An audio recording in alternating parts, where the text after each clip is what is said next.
The Foreign Devices page shows the foreign device table. Devices on other subnets register here so they can receive forwarded broadcasts.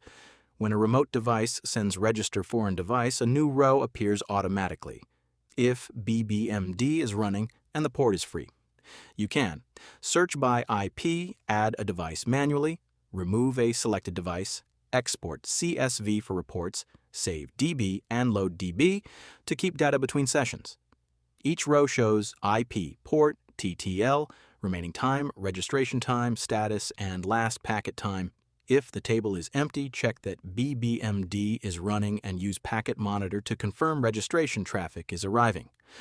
Now that you understand foreign devices, let's configure communication between multiple BBMDs.